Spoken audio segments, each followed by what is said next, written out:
Halo sahabat semuanya, apa kabar? Semoga selalu dalam keadaan sehat. Masih bersama kami di sini di channel Sumayasa Dum Edukasi, yang akan selalu menemani teman-teman untuk belajar bersama.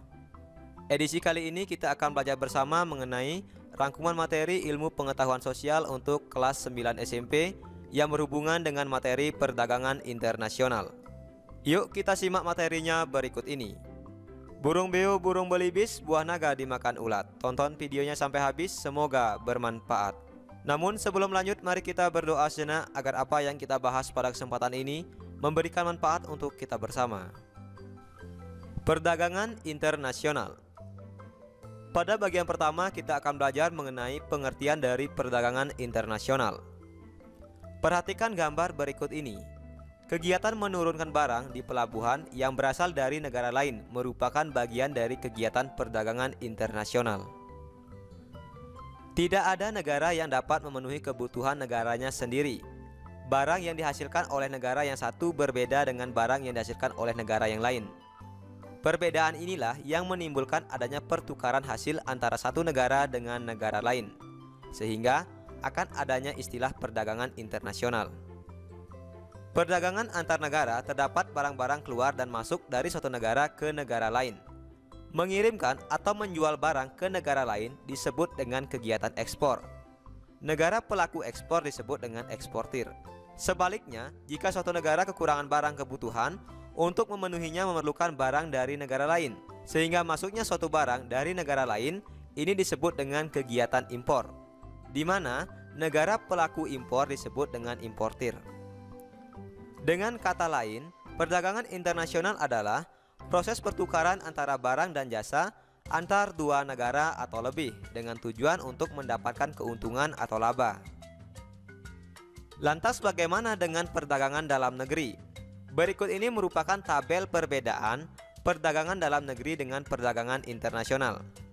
Yang pertama, perdagangan dalam negeri ini dilakukan dalam wilayah suatu negara. Nah, misalnya perdagangan antar negara di Indonesia. Jadi Indonesia sendiri kan ada Pulau Kalimantan, Pulau Sulawesi. Nah, apabila perdagangan itu dilakukan antar pulau yang ada di Indonesia, ini disebut dengan perdagangan dalam negeri. Sedangkan perdagangan internasional ini dilakukan dalam wilayah antar negara. Misalnya Indonesia dengan Malaysia, Indonesia dengan Filipina. Nah, ini antar negara. Kemudian dari segi pembeli dan penjual cenderung bertemu, di mana interaksi secara langsung. Sementara perdagangan internasional antara pembeli dan penjual tidak berinteraksi secara langsung, tetapi menggunakan ekspedisi.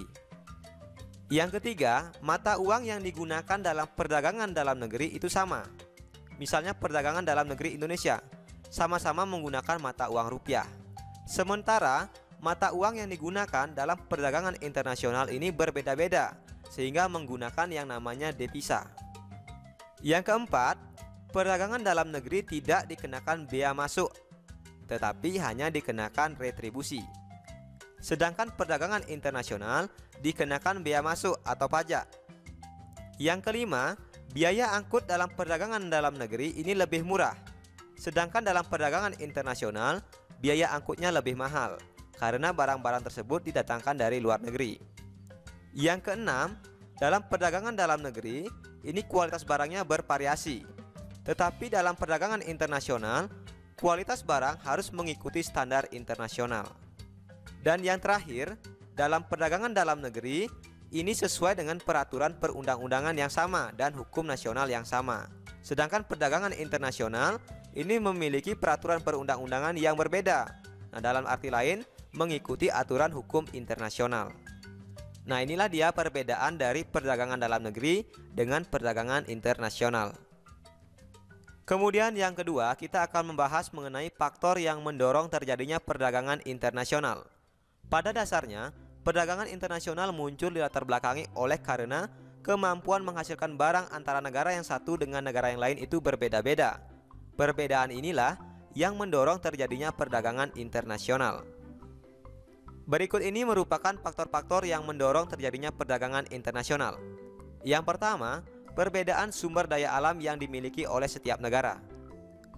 Keunggulan yang dimiliki oleh suatu negara dilihat dari keunggulan sumber daya alam disebut dengan keunggulan absolut. Keunggulan absolut adalah kemampuan suatu negara untuk memproduksi barang atau jasa yang tidak dapat diproduksi oleh negara lain. Sebagai contoh misalnya, sumber daya alam Indonesia, yaitu Indonesia menghasilkan sawit dan karet. Sedangkan di Brunei Darussalam itu sumber daya alam terbesarnya adalah minyak bumi. Nah, sehingga antara negara Brunei Darussalam dengan negara Indonesia harus ada yang namanya kerjasama, yaitu perdagangan internasional.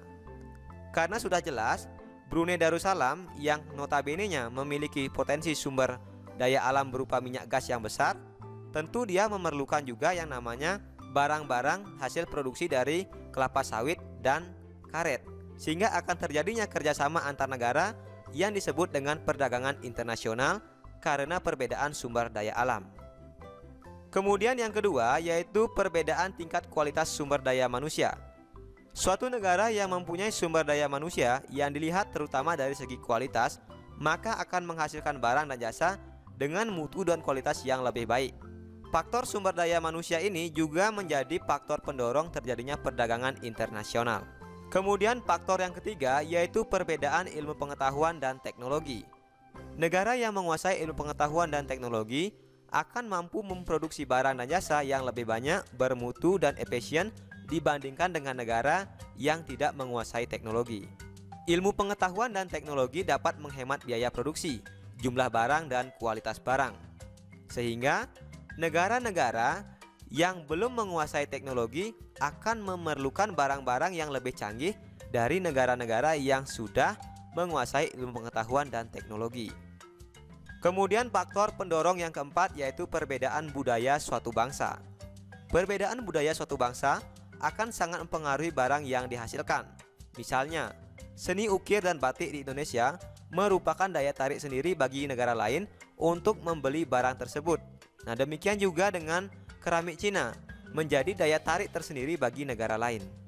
Selanjutnya yang kelima, perbedaan lain yang mempengaruhi perdagangan internasional. Adapun perbedaan-perbedaan lain yang mempengaruhi dari perdagangan internasional seperti perbedaan harga barang, perbedaan upah dan biaya produksi, dan perbedaan selera.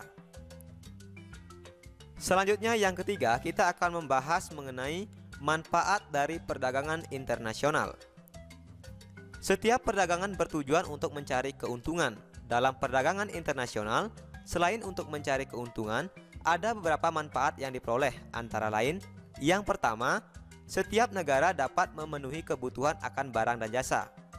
Yang kedua, setiap negara dapat menciptakan spesialisasi produk, yaitu membuat barang produksi yang khusus sesuai dengan ciri khas yang tidak dapat dihasilkan oleh negara lain. Yang ketiga, penduduk dari negara yang melakukan perdagangan akan mendapatkan barang dengan mudah dan harga yang murah. Yang keempat, mendorong kegiatan produksi.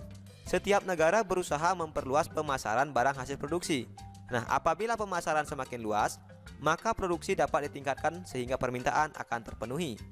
Yang kelima, setiap negara dapat meningkatkan hubungan persahabatan antar negara. Yang keenam, perdagangan internasional dapat meningkatkan kegiatan produksi, sehingga suatu perusahaan juga akan semakin maju dan membuka kesempatan kerja. Kemudian yang ketujuh, pendapatan negara meningkat melalui perolehan devisa hasil ekspor. Yang kedelapan, mendorong kemajuan ilmu pengetahuan dan teknologi karena masing-masing negara ingin meningkatkan kualitas dan kuantitas barang. Yang kesembilan, mendorong pertumbuhan ekonomi dan menyerap banyak tenaga kerja sehingga dapat mengurangi pengangguran. Nah, inilah beberapa manfaat dari adanya perdagangan internasional. Selanjutnya yang keempat, kita akan membahas mengenai hambatan dalam perdagangan internasional. Jadi suatu perdagangan internasional itu tidak selalu berjalan mulus, tetapi ada hambatan. Hambatan perdagangan internasional ini menyangkut harga barang luar negeri lebih murah dari hasil produksi dalam negeri, bea masuk yang tinggi, adanya proteksi, adanya kuota, dan peraturan, dumping, pertentangan politik, dan peperangan. Ini merupakan beberapa hambatan dalam perdagangan internasional. Nah, untuk lebih jelasnya perhatikan uraian berikut ini. Kebijakan pemerintah untuk melindungi produksi dalam negeri merupakan hambatan perdagangan internasional. Kebijakan untuk melindungi produk dalam negeri disebut dengan proteksi. Nah, sebagai contoh begini, negara Indonesia tentu akan melindungi produksi dalam negerinya, seperti produksi kain batik. Nah, dengan adanya kebijakan proteksi dari Indonesia untuk melindungi produksi kain batik, maka negara Indonesia ini tidak mungkin mengekspor secara berlebih hasil produksinya ke negara lain. Begitu juga sebaliknya, Indonesia tidak mungkin melakukan impor suatu produk apabila produk itu sudah bisa dihasilkan di Indonesia. Nah, inilah merupakan proteksi dari suatu negara untuk melindungi hasil produksi negaranya. Sehingga dengan adanya proteksi dari suatu negara, maka akan menghambat terjadinya perdagangan internasional. Kemudian yang kedua yaitu kuota. Kuota merupakan kebijakan untuk membatasi jumlah ekspor dan impor barang dari suatu negara. Nah, dengan kebijakan kuota, barang impor tertentu dibatasi jumlahnya dan volumenya. Contoh, Amerika membatasi kuota tekstil dari Indonesia karena Amerika juga memproduksi tekstil. Selanjutnya ada tarif. Tarif merupakan kebijakan pajak atas barang impor dan ekspor. Kebijakan tarif ini dengan tujuan dapat meningkatkan devisa negara, juga dimaksud untuk melindungi produk dalam negeri. Selanjutnya ada politik dumping. Politik dumping adalah kebijakan menjual barang di luar negeri lebih murah daripada di dalam negeri. Kebijakan ini bertujuan untuk meningkatkan devisa negara. Nah, jadi tidak heran kalau ada barang-barang dari negara lain yang masuk ke Indonesia itu harganya jauh lebih murah. Jadi tujuannya yaitu untuk meningkatkan devisa suatu negara. Baiklah teman-teman, mungkin cukup sekian dulu pembelajaran kita kali ini yang berhubungan dengan perdagangan internasional. Berikut ini merupakan rangkuman materi dari apa yang sudah kita bahas pada kesempatan ini. Jadi perdagangan internasional adalah proses pertukaran barang dan jasa antara dua negara atau lebih dengan tujuan untuk mendapatkan keuntungan atau laba. Selain itu, untuk memenuhi kebutuhan suatu negara. Yang kedua, pada dasarnya perdagangan internasional ini muncul di latar belakangi karena kemampuan menghasilkan barang antara negara yang satu dengan negara yang lain itu berbeda-beda. Perbedaan inilah yang mendorong terjadinya perdagangan internasional. Terima kasih telah menyaksikan video ini, semoga bermanfaat. Nasi kecap rasanya gurih ditambah kuah daging cumi. Saya ucapkan terima kasih sudah mendukung video kami. Sampai jumpa lagi dalam video pembelajaran berikutnya.